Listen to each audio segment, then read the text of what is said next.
ഇന്ന് നമ്മുടെ work finish ആയിട്ടുള്ളത് തെന്നലാണ്. തെന്നല ആലുങ്ങൽ ഏകദേശം 4500 സ്ക്വയർ ഫീറ്റോളം വരുന്ന ഒരു വർക്കായിരുന്നു ഇത്. ഇപ്പോൾ നമ്മളിവിടെ സ്റ്റാർട്ടിങ്ങിൽ വിരിച്ചിട്ടുള്ളത് 10x10, അതിൻ്റെ അപ്പുറത്തേക്ക് വിരിച്ചിട്ടുള്ളത് 8x8 സൈസ് ഇൻ്റർലോക്ക്. ഇപ്പോൾ നമ്മൾ ഈ കാണുന്നത് ഇതിൻ്റെ താഴെ ഉള്ളത് ബോർവെല്ലാണ്. ബോർവെല്ല് ഈ വീട്ടിലോട്ടുള്ള വെള്ളത്തിൻ്റെ സംവിധാനം നമ്മളിതിൻ്റെ അടിയിലൂടെ പൈപ്പിട്ട് ആ വീട്ടിലേക്കുള്ള വെള്ളത്തിൻ്റെ സംവിധാനം ഒരുക്കിയിട്ടുണ്ട്. ഈ വിരിച്ചിട്ടുള്ളതാണ് 8x8 സൈസുള്ള ഇൻ്റർലോക്ക്. അതേപോലെ തന്നെ ഈ ഇൻ്റർലോക്കിൻ്റെ വലത് ഭാഗത്ത് ഈ കാണുന്ന ഭാഗത്ത് ഗർഭ് സ്റ്റോൺ വെച്ചിട്ട് നമ്മൾ ആ ഭാഗത്തു നിന്ന് വരുന്ന വെള്ളത്തിനെ ബ്ലോക്ക് ചെയ്തിട്ടുണ്ട്. അതേപോലെ തന്നെ ഈ ഒരു പാസേജ് മാത്രം ഏകദേശം 2500 സ്ക്വയർ ഫീറ്റോളം വരുന്നുണ്ട്. അതിൽ നമ്മൾ ചെറിയ വൈറ്റ് ഇട്ടുകൊടുത്ത് വൈറ്റിൻ്റെ ഒരു 4 പീസ് 8x8 സൈസിൽ വൈറ്റ് ഇട്ടുകൊടുത്ത് ഡിസൈനും ചെയ്തിട്ടുണ്ട്. ഇതൊരു ജ്യേഷ്ഠൻ്റെയും അനിയൻ്റെയും വീട്ടിലോട്ടുള്ള വഴിയാണ്. വളരെ മനോഹരമായ രീതിയിൽ തന്നെ നമ്മൾ വിരിച്ചു കൊടുത്തിട്ടുണ്ട്. വർക്ക് കഴിഞ്ഞ സമയത്താണ് മഴ പെയ്ത് അതുകൊണ്ടാണ് വെള്ളം അതിൻ്റെ ഇൻ്റർലോക്കിൻ്റെ മേലെ നിൽക്കുന്നുണ്ട്. അതിൻ്റെ ഒരു കോട്ടിംഗ് ഉണ്ട്, പോളിഷിൻ്റെ കോട്ടിങ്. അത് പോയി കഴിഞ്ഞ് കഴിഞ്ഞാൽ പിന്നീട് വെള്ളം വളരെ പെട്ടെന്ന് തന്നെ ഈ ഗ്യാപ്പിലോട്ട് ഇറങ്ങും. അതേപോലെ തന്നെ നമ്മൾ ഓരോ ഭാഗത്തും ഡ്രെയിനേജ് കൊടുത്തിട്ടുണ്ട്. വളരെ ദൂരം റോഡുള്ളതിനാൽ ഓരോ ഏരിയയിലും ഉള്ള വെള്ളത്തിന് നമ്മൾ ഈ 4-5 ഭാഗത്തായിട്ട് സ്ലോപ്പ് കൊടുത്ത് ആ ഡ്രെയിനേജിലേക്കാണ് വെള്ളം ഇറക്കുന്നത്. ഈ 5 ഡ്രെയിനേജും തമ്മിൽ കണക്ഷനുണ്ട്. ആ ഓരോ ഡ്രെയിനേജിൽ വരുന്ന വെള്ളവും നേരെ പോകുന്നത് റോട്ടിലോട്ടാണ്. അതേപോലെ തന്നെ ഈ പോകുന്ന ലൈന് ഇത് ഒരു ജ്യേഷ്ഠൻ അനിയൻ്റെ സ്ഥലത്തിൻ്റെ ഒരു ബൗണ്ടറിയാണ്.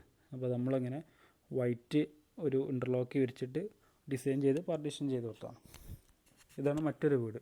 ഈ 2 വീട്ടിലെ മറ്റൊരു വീടാണ് ഇതുള്ളത്. ഇവിടെ നമ്മൾ ചെയ്തിട്ടുള്ളത് ഈ ഒരു ഭാഗത്തുള്ള വെള്ളം ഫുള്ളായിട്ട് ഈ ഒരു ലാസ്റ്റിൽ ഇവിടെ ഒരു ഡ്രെയിനേജ് കൊടുത്തിട്ടുണ്ട്. ഈ ഡ്രെയിനേജിലാണ് ഈ ഭാഗത്തുള്ള വെള്ളം ഫുള്ളായിട്ട് വന്ന് ചാടുന്നത്. നമുക്ക് റോഡ് നമ്മുടെ മുറ്റത്തിനേക്കാൾ ഉയരത്തിലായതുകൊണ്ടാണ് നമുക്ക് ഇങ്ങനെ ചെയ്യേണ്ടി വന്നത്. അതേപോലെ തന്നെയാണ് ഈ ഒരു ഭാഗത്തുള്ള വെള്ളവും ആ ഡ്രെയിനേജിൽ പോയി മറ്റ് ഡ്രെയിനേജുകളിലേക്ക് പാസ് ചെയ്ത് നേരെ റോട്ടിലോട്ടാണ് ഈ വെള്ളം ഫുള്ളായിട്ട് എത്തുന്നത്.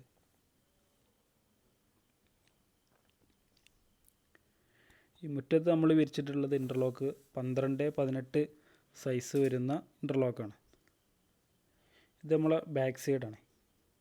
ബാക്ക് സൈഡ് നമ്മളെ കിണർ കാര്യങ്ങളൊക്കെ ഈ ഒരു സൈഡിലാണ് നമുക്ക് വരുന്നത്.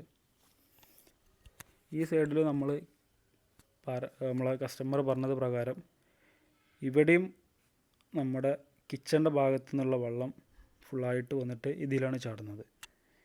ഇതിൽ വെള്ളം ചാടിയിട്ട് ഇതിൻ്റെ അടുത്ത് തന്നെ നമ്മൾ ഇവിടെ റൗണ്ടിലൊരു റിങ് ഇറക്കിയിട്ടുണ്ട്. ആ വെള്ളമെല്ലാം റിങ്ങിൽ ചെന്ന് ആ റിങ്ങിൽ നിന്ന് നേരെ കിണറ്റിലോട്ടാണ് ഈ വെള്ളമെല്ലാം പാസ് ചെയ്യുന്നത്. അപ്പോൾ ആ ഒരു രീതിയിലാണ് നമ്മൾ ചെയ്തിട്ടുള്ളത്. ഇവിടെ വെള്ളത്തിന് ചെറിയ പ്രയാസമുള്ളൊരു ഏരിയ ആയതുകൊണ്ടാണ് നമ്മൾ വെള്ളം മാക്സിമം നമ്മൾ ബാക്ക് സൈഡിലുള്ള വെള്ളം കിണറിൻ്റെ അങ്ങോട്ട് എത്തിച്ച് കിണറ്റിലേക്ക് വെള്ളം എത്തുന്ന രൂപത്തിൽ ചെയ്തത്. അതേപോലെ തന്നെ നമ്മുടെ ഈ ഒരു ഭാഗത്ത് നമ്മൾ വിരിച്ചിട്ടുള്ള സൈസ് 12x12 സൈസ് വരുന്ന ഇൻ്റർലോക്കാണ്. അതേപോലെ തന്നെ നമ്മൾ ഗോൾഡൻ ബാമ്പു കൊടുത്തിട്ടുണ്ട്. അതേപോലെ തന്നെ അതിലേക്ക് വേണ്ട പമ്പിൾസ് കാര്യങ്ങളൊക്കെ ചെയ്തിട്ടുണ്ട്. ഈ വർക്ക് ഫുള്ളായിട്ട് ചെയ്തിട്ടുള്ളത് ഇക്ബാലിൻ്റെ നേതൃത്വത്തിലായിരുന്നു. ഇക്ബാൽ ഭായിയാണ് ഈ കാര്യങ്ങൾ ഫുള്ളായിട്ട് ചെയ്ത് ഇവിടുത്തെ ഈ സൈറ്റിൻ്റെ ഇൻചാർജ് ഇക്ബാൽ ഭായിക്കായിരുന്നു. അതേപോലെ തന്നെ ഈ ഒരു ഷോവാളിൻ്റെ ഈ താഴെ ഭാഗത്തും അതേപോലെ തന്നെ പ്ലാന്റൊക്കെ കൊടുത്ത് വളരെ മനോഹരമാക്കി ചെയ്തിട്ടുണ്ട്.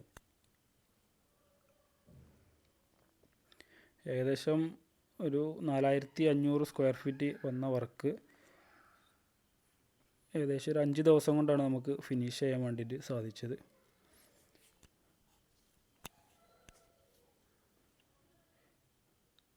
നമ്മൾ ഈ ഒരു ലൈന് പോകുന്നതാണ് ഞാൻ പറഞ്ഞത് ഏട്ടനും അനിയനും തമ്മിലുള്ള അവരുടെ 2 പേരുടെ സ്ഥലം ഒരു ബൗണ്ടറി ആക്കിയിട്ടാണ് നമ്മൾ ഈ ഒരു വൈറ്റ് ഡിസൈൻ ചെയ്ത് കൊടുത്തിട്ടുള്ളത്.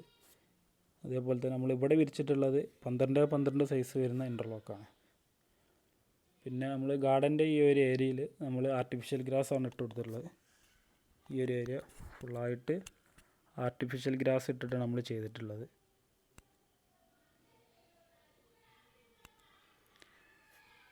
ഒരു വിധത്തിലുള്ള എല്ലാ പ്ലാന്റും ഇതിൽ നട്ടിട്ടുണ്ട്. ഏകദേശം ഒരു 10 മീറ്ററോളമാണ് നമ്മൾ ആർട്ടിഫിഷ്യൽ ഗ്രാസ് ഇതാക്കിയിട്ടുള്ളത്. ഈ ഒരു വഴിയാണിപ്പോൾ നമുക്ക് നേരെ ഈ വീട്ടിൽ നിന്ന് റോട്ടിലോട്ടുള്ള വഴി. ഇതാണ് നമ്മൾ പറഞ്ഞ ഓരോരോ ഡ്രൈനേജ്. ഈ ഡ്രൈനേജിൽ നിന്നാണ് അടുത്ത ഡ്രൈനേജിലോട്ട്, അത് കഴിഞ്ഞ് അടുത്ത ഡ്രൈനേജിലോട്ടായിട്ട് വെള്ളം പാസ് ചെയ്തിട്ട് റോട്ടിലെത്തിക്കുന്നത്. അതേപോലെ തന്നെ വീടിൻ്റെ ഈ ഒരു ഭാഗത്ത് ഗ്രാസ് പവർ കൊടുത്തിട്ടുണ്ട്. ഒരു 4 ലൈന് കഴിഞ്ഞതിന് ശേഷം ഒരു ലൈന് ഗ്രാസ് ഇട്ടിട്ടാണ് നമ്മൾ ഈ വീട് ചെയ്തിട്ടുള്ളത്. അപ്പോൾ ഈ വീടിൻ്റെ വർക്കിൻ്റെ വിശേഷങ്ങളാണ് പങ്കുവച്ചത്.